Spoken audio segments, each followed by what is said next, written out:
Great, thanks, Anne-Marie. I am very happy to be passing it back over now to Werner Linders, who's going to provide a Global 19 global update from NSF's perspective. Werner Linders is our NSF Global Director of the NSF Checked by NSF program. Boy, how many times can I squeeze in the word NSF into my introduction?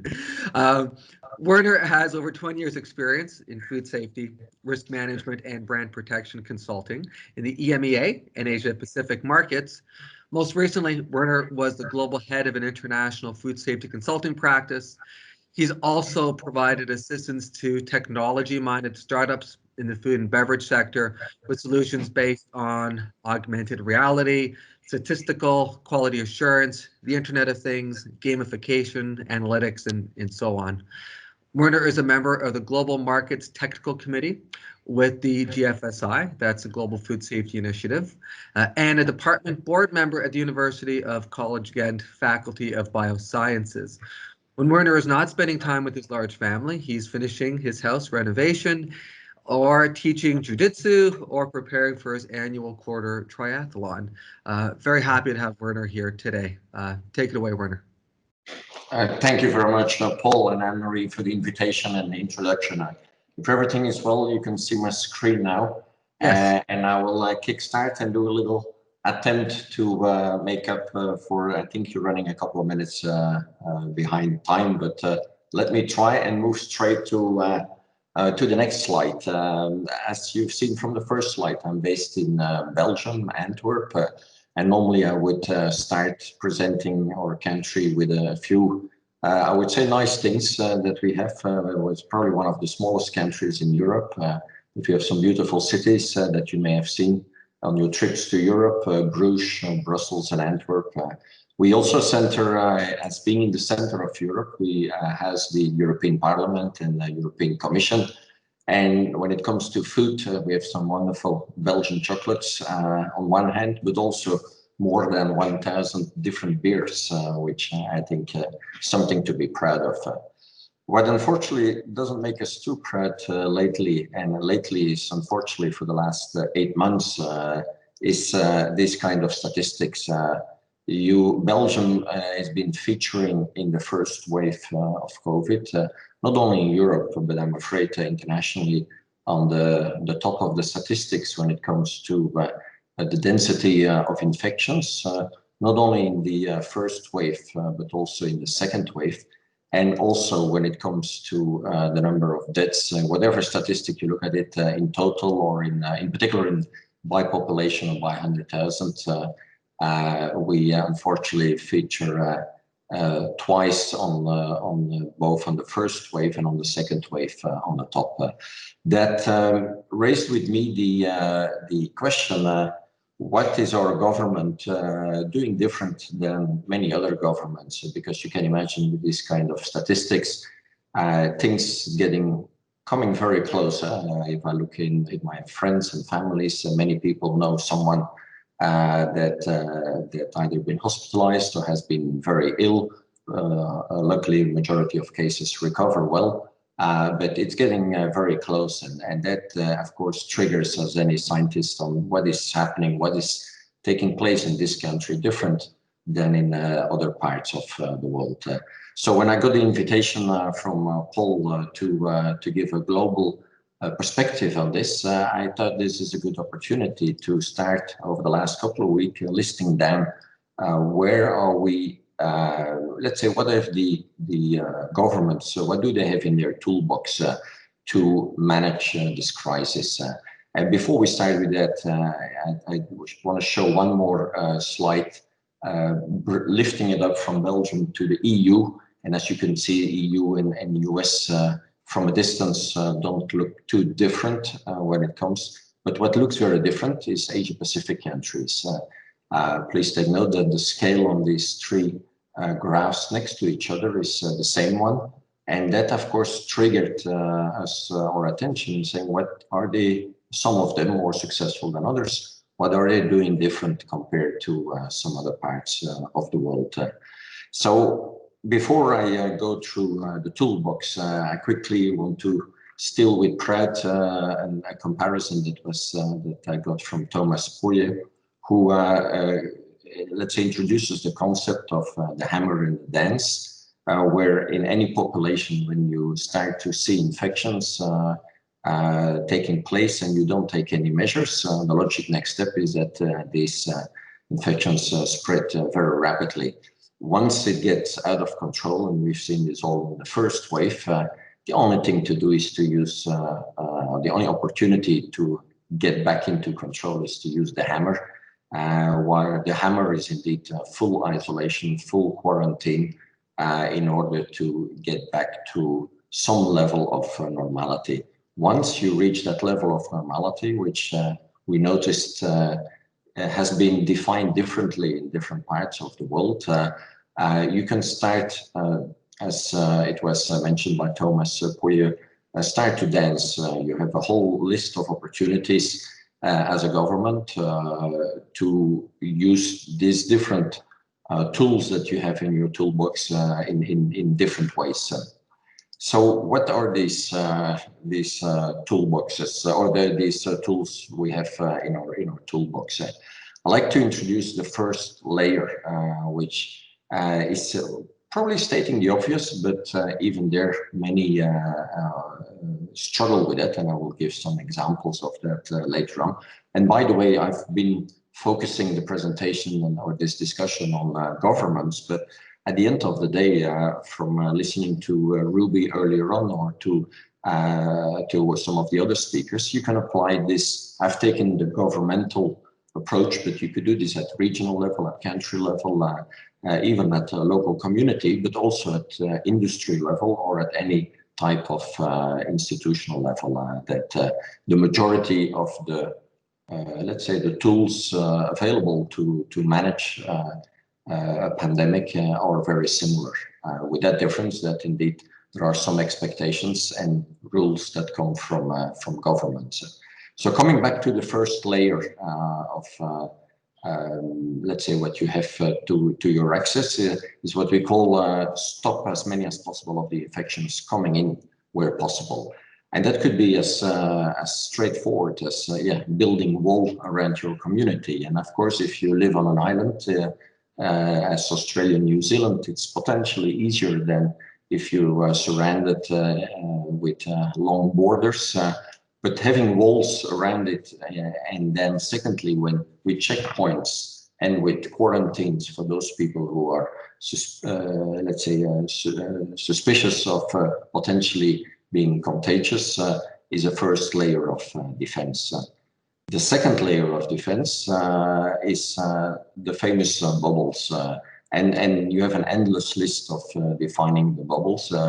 It could be limiting the size of the crowds, and I will give again some examples of how different governments have interpreted that in different ways. You could work with curfews, which and I think the majority of European countries certainly today have some level of curfew at the end of the evening, that we're not allowed to, unless for urgent measures, to leave the house until the morning after.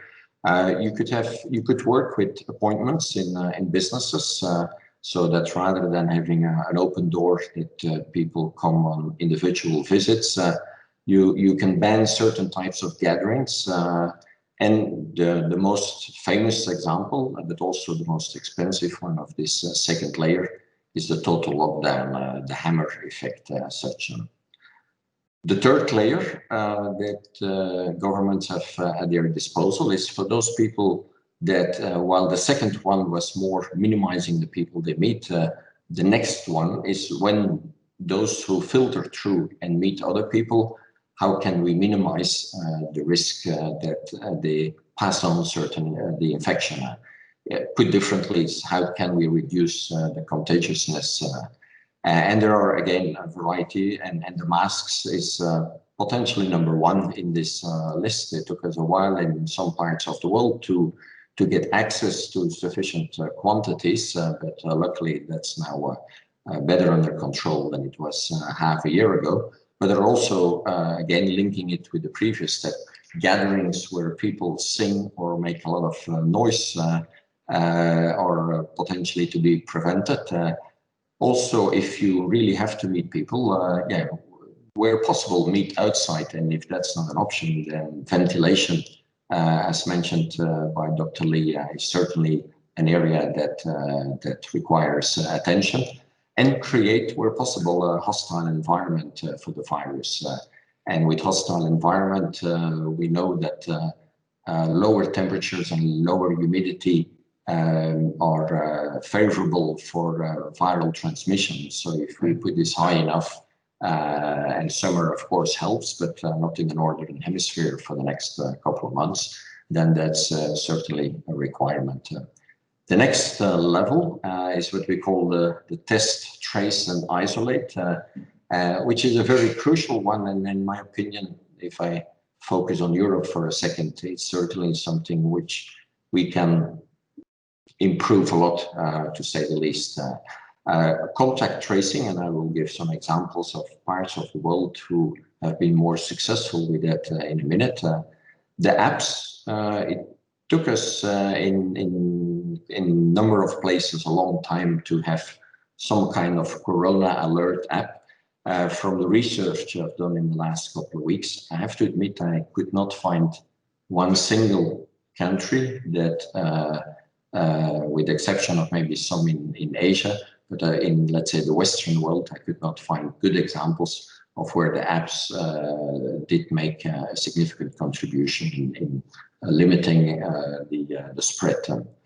There are also a vast list of early detection ones, and then one that I find very interesting is the one of trained dogs, which you may have heard about, that give us 100% accuracy within 10 seconds. Personally, I think that might be potentially a very interesting rapid test at airports combined with some of the previous tools. And finally, is limit the mortality. That's an important one, of course, and part of that has taken place well in advance in the years ahead, that health system preparedness, the quantity and quality of critical care capacity, but of course also vaccines and therapy, as mentioned before. Fine, this is a whole list of, let's say, tools that governments have at their disposal, but obviously it doesn't come in isolation. Public health is a key factor, but it's finding the right balance between public health on one hand, economy, and I think that relation has been, that became clear, I think, as early as March, that putting in a quarantine or a lockdown comes at a very high cost. But I think an important third element is the individual freedom, and that's where you see very different way of dealing with that in different parts of the world, in particular when we compared East and the West to find the balance between these three components.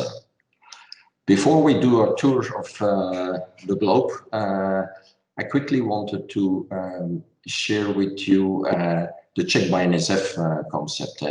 And without going into detail, when COVID struck us in different parts of the world, and then I'm talking the period April, May, June, NSF bundled all the knowledge available across all our different divisions. And as a good corporate citizen, we've published a series of COVID-19 online trainings, pandemic response fundamentals, which we put free available online on our website.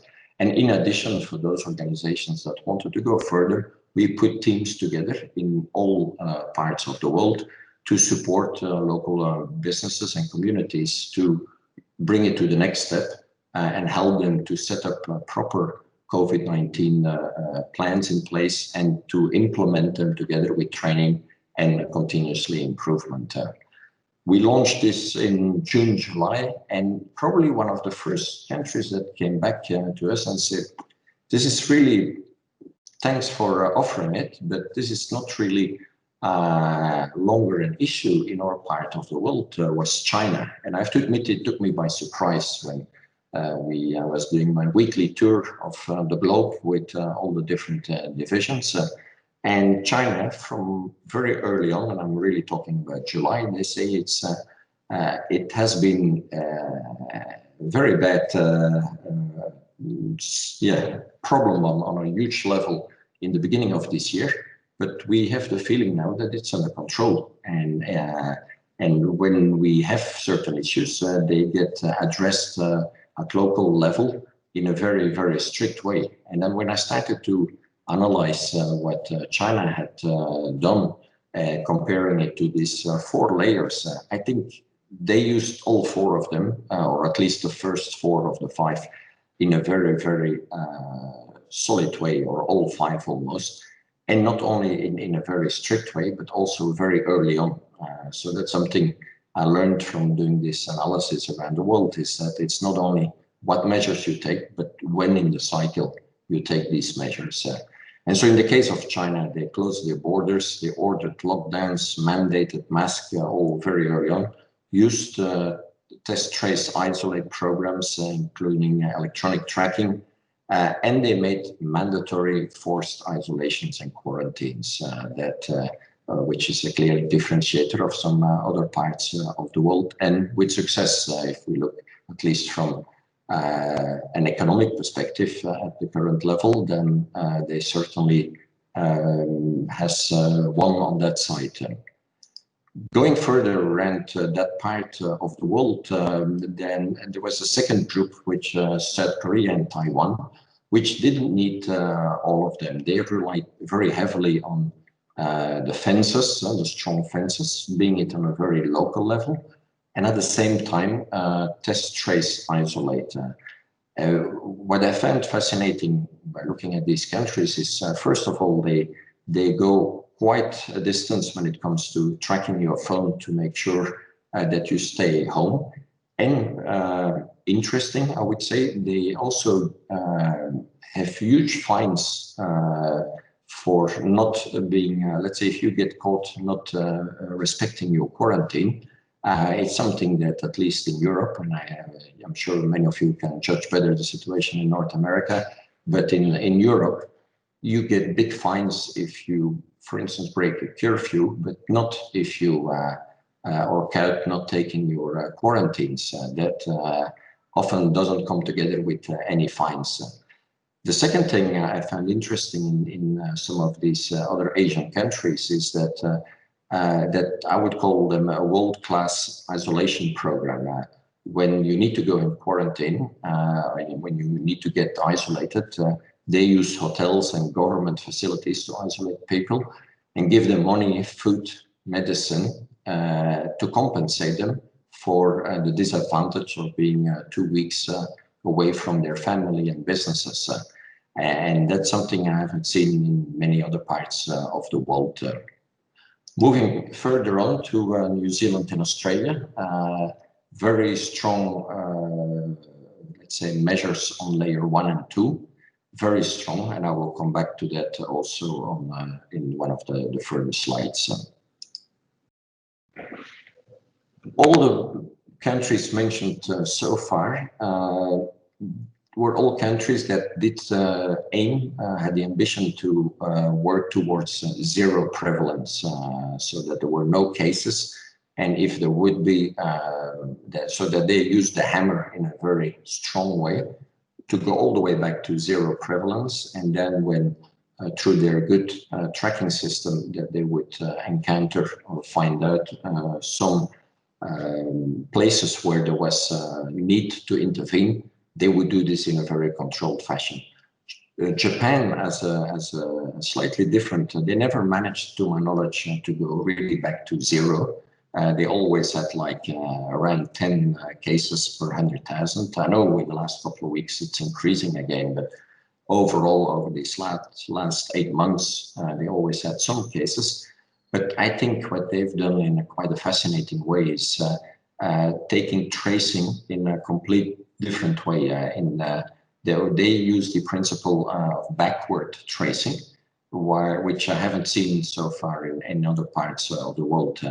The tracing that I've seen in the majority of places is where you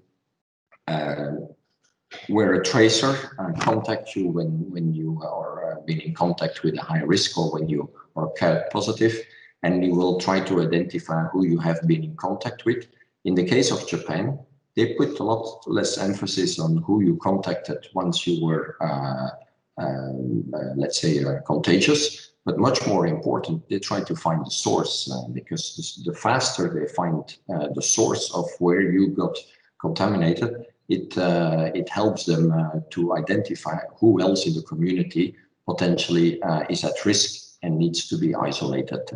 That I find a very interesting observation of Japan.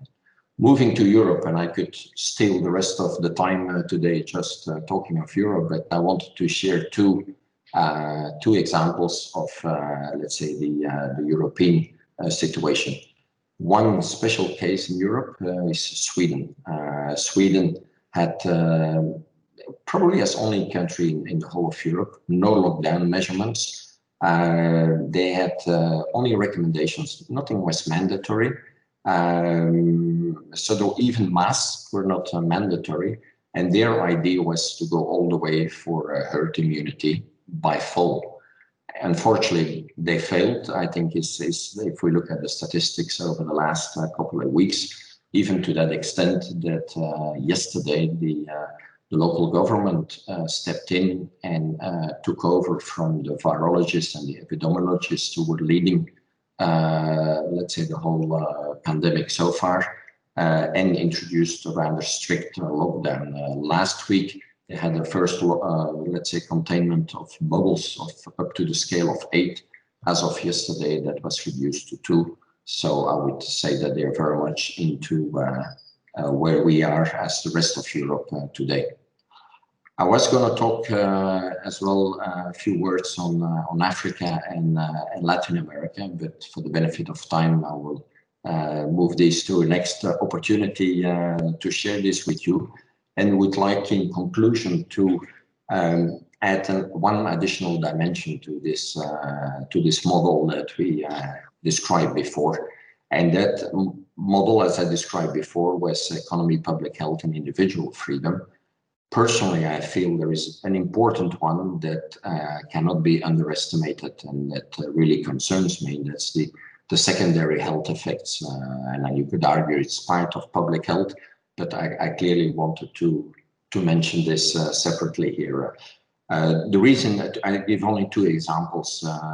One is, let's say, a statement from the World Health Organization and UNICEF, who warned us in a couple of weeks ago and also in the middle of the year about the decline in the number of life-saving vaccinations around the world. And this is the first time, I think, in 28 years that they see a decline. And that obviously will come at a cost later in our lives. So that's something to be aware of.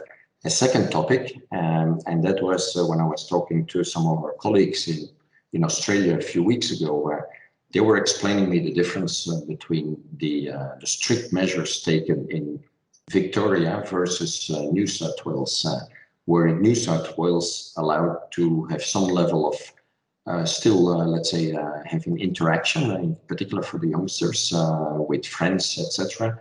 While Victoria was no excuse, everyone will stay home. They see already now at this point in time the impact on suicidal risk amongst the age group 15 to 25-year-old ones, and that even only a few weeks and months after they're coming out of this lockdown.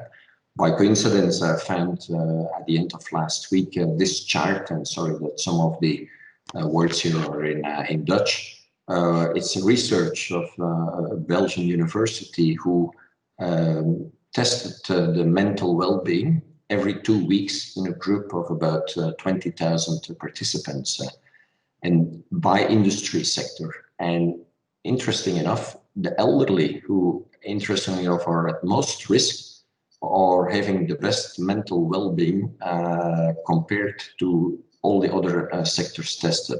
That restaurants and hotels are pretty high, I think will everyone understand. But what's rather alarming is the students. Students again who, and on this graph, the lower the better. You see the uncertainty in March, April. Then you see the summer period with school holidays, and now with the second wave that students need to be locked up again, really causes serious pressure on their well-being. And I think these are certainly areas next to the COVID-related public health to take into account the secondary health effects. To close off, I like to finish on a positive note. Some of the previous speakers have spoken about the vaccine, but not only the vaccine, I think also the treatments that were referred to, and as well as the overall management of the pandemic will allow us to very soon go back to some level of normality. I like to show this picture to the right, which seems like it's ages ago, but this is only 5 kilometers away from where I live. It's one of the largest electronic dance music festivals in the world, and you see 400,000 visitors that come together from, I think if I'm not mistaken, 119 different countries. It's only 14 months ago, this picture, but it feels like it's a lot longer ago. And I'm sure with all the measures taken that this dance music festival soon will come back. And I thought it was an interesting one to close off with that, because the name of that dance music festival is called Tomorrowland. And I think when they started 15 years ago, they probably wouldn't have thought about the link, but I think at this point in time, it's certainly a very appropriate name. Thank you for the invitation, and I would like to give the word back to Paul. Werner, when I look closely at that one music festival, I think I see you in the front row. I think that was you, if I look closely enough. That's excellent. Werner, you've given us so much to think about. Does anybody have a burning question for Werner? Because I know that time is tight. Okay, Werner, I can't resist. I have to ask you one question. Put you on the spot here.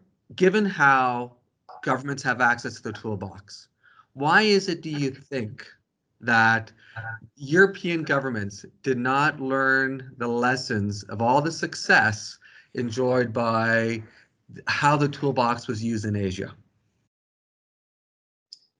I'm not going to answer that, or I will answer it in a very different way. There is no, one thing we learned is that even a lot less than what I've seen in the US, there has been no Europe when it comes to this pandemic.